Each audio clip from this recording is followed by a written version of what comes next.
Good morning, y'all. Welcome to the Third Day Homestead. It probably will not be morning by the time you watch this video, but anyways, it's morning here right now.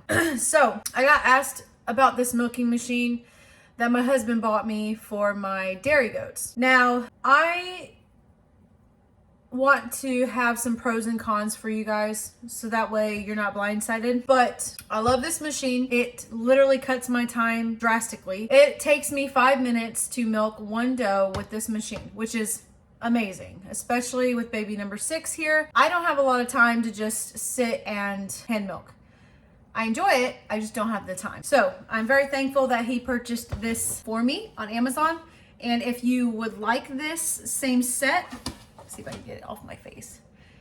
If you would like this same set, I will definitely have a link for it in the description below. So that way you can order the same one if it is something that suits you on your homestead. So this is already put together. I already cleaned it this morning.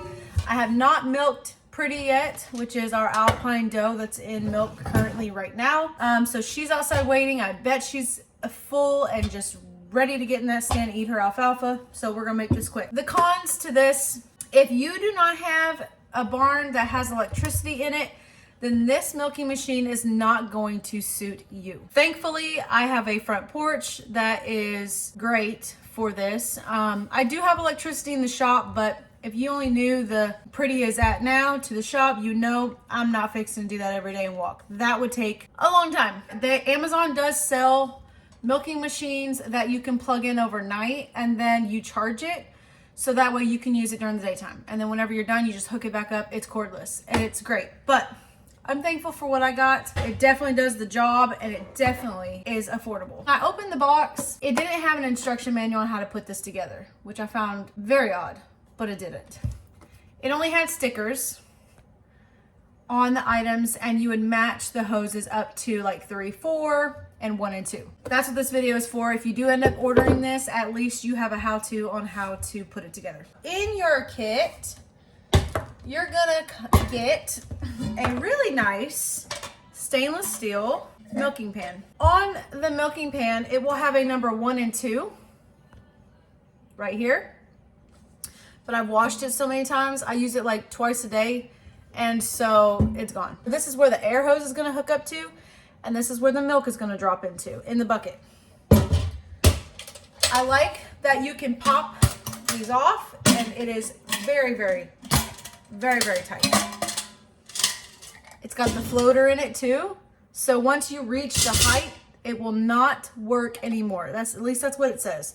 Once this floater is touching the milk, the machine will no longer pump anymore, okay? It's got a nice rubber seal,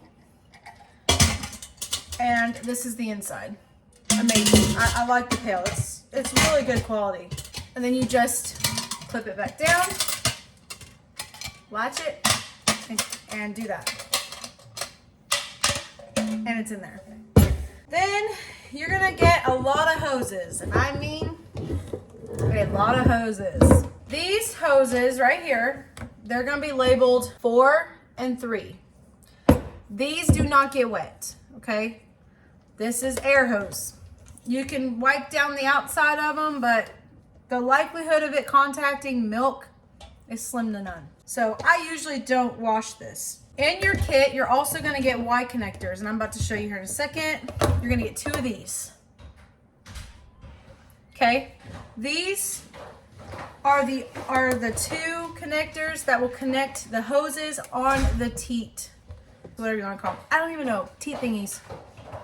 Okay, and then down here on your teat thingies, this is where the milk is going to come out into, and then it's going to travel down this long hose and it's going to go drop into your milk bucket.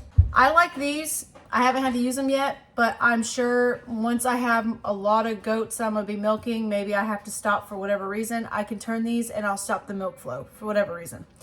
But I think that this is really good to have and it's handy. And there's the Y connector right there. Let me take these off so you can see. And I'm just taking all this apart so I can put it all back together and you can see it again. You're also gonna get L connectors like this.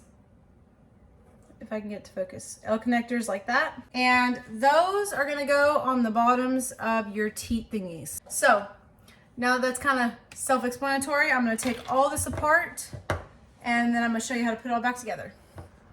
Okay, so like I said, we've got these two parts, the two L parts, the two Y connectors in your kit, the milk hose, two teat thingies, and then you're gonna have two hoses, and these hoses, they don't get wet.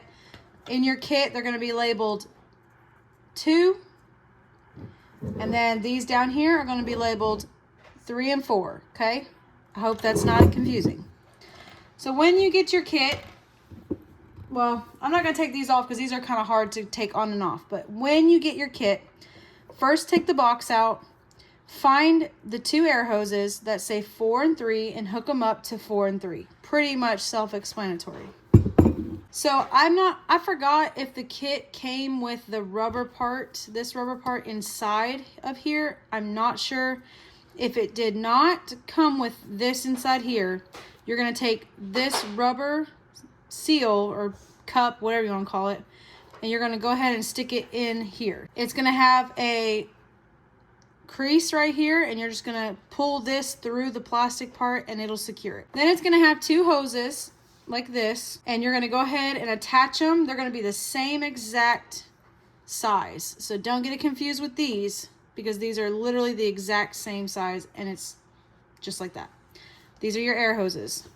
Then you're going to go ahead and take your L connectors. The big part of the L connector is going to go ahead and come right here. Like that. Let's do the other side. Or do the other one.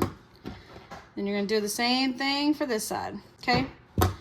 Now, we're going to take both of the L or the Y connectors.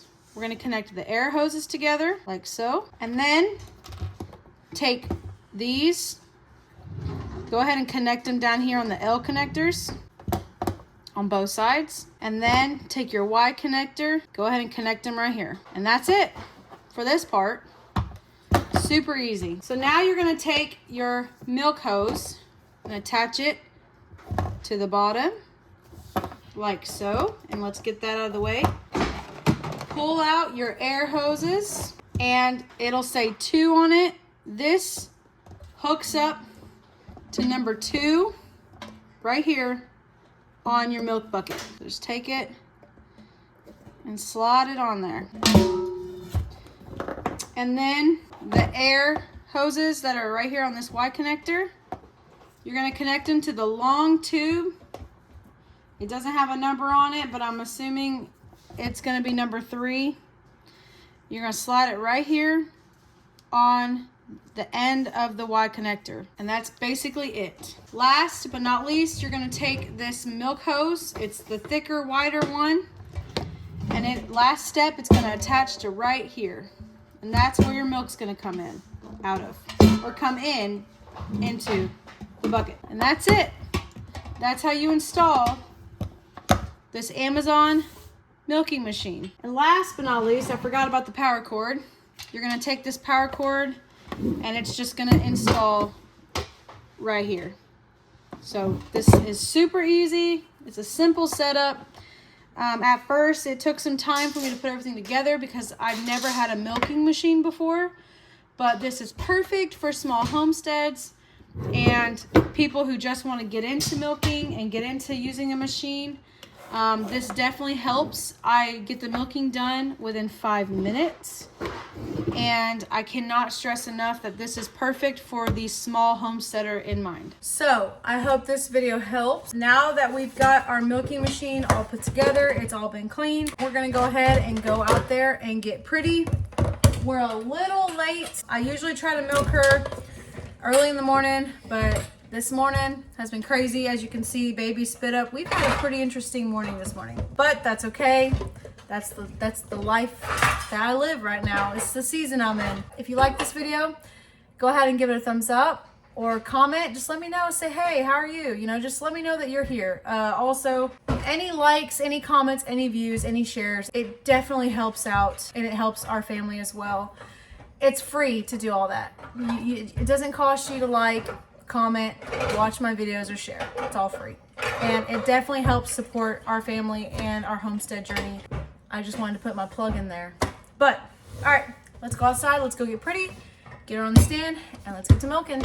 So this is the feed that we feed the dairy goats. It's just a alfalfa Timothy feed that you can get at Tractor Supply for right now. And I give her 1 scoop. She doesn't finish this whole scoop, but that's okay because she'll come back later this evening when we milk her a second time and finish the rest of it. Mom, what is this stuff? It's to wash the teats with. And then we're just gonna stick this in here.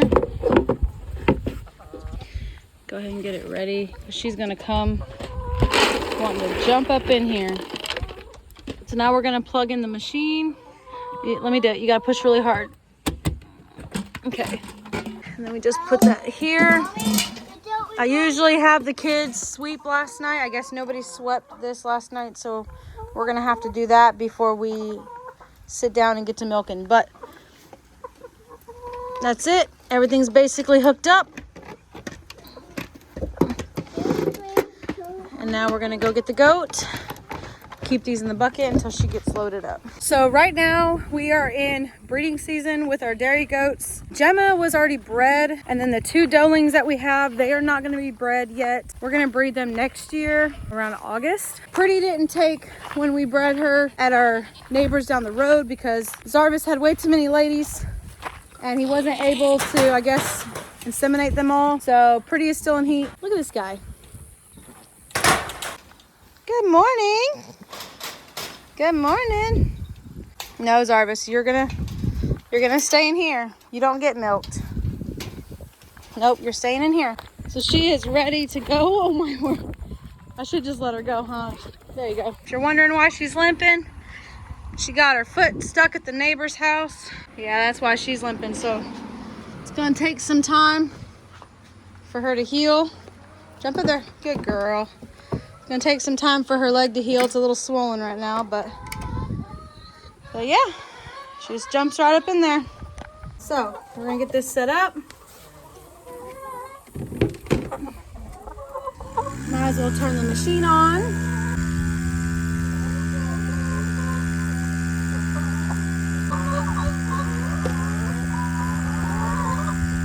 We usually get a quart every time we milk it.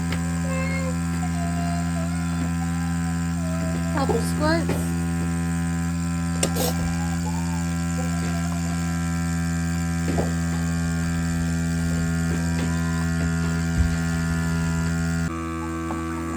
And as you can see, the milk is coming out and going into the bucket.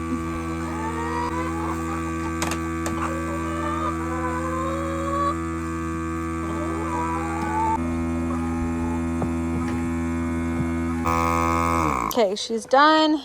And this is the part she don't like, but we just let the air out of 1 teat, and then normally these just pop right off. That's it. Now I'm just gonna let her finish her food because she did really good today. She didn't kick or nothing. So while she's finishing her food, I wanted to take a moment to just explain our plans for our little micro dairy that we're starting here on the homestead. Now, the pen that Zarvis and Pretty are in, that's not their forever pen. We actually had Pretty and Zarvis down at our neighbor's house because there was some does that Zarvis was going to go ahead and breed down there, and so we just decided to put them all together and let them hang out and all that fun stuff out on pasture. Then we brought Pretty home because we figured she was already going to be bred, but I think that there was too many does for our buck to cover, and I think he missed her. Because when we brought her back home and left Zarvis there for a couple more weeks, she came into heat. So we just decided to bring them both home and let them come here and breed. So they're currently in that pen right now so they can breed. Once they're done, we're going to put Zarvis in his own little pen because I don't want to take the risk of Honey and Maple getting pregnant. They are still young doelings. They still have until August of next year to be bred. We're working on the doe's pen, and then we're going to work on Zarvis getting his own pen by himself, and hopefully, fingers crossed, working it out to adding another buck so that way Zarvis is not alone and he has a friend. And if not, if I can't manage to get a, oh my word, she is laying down in the stand. I guess I'm talking too long. Come on, pretty. You don't have to do all that. Let's go. If I can't get a Nubian buck, then be content and just use Zarvis to breed to the Nubian doeling. And Zarvis will just have to be by himself. We brought her back. No, sir, you got to get down. I'm kind of choking her out because you got to move. I can't access the gate with you standing right there. This is how tall he is. I'm 5'1". All right, Zarvis, I'm going to come in. You got to move. Come on, pretty. There you go. She's back in there. Pet you just a little bit. There. Thanks for watching this video, hanging out with me while I take care of the dairy goats. Super excited for what the Third Day Homestead is going to be doing. And I look forward to the future. All right, guys. God bless and bloom where you're planted.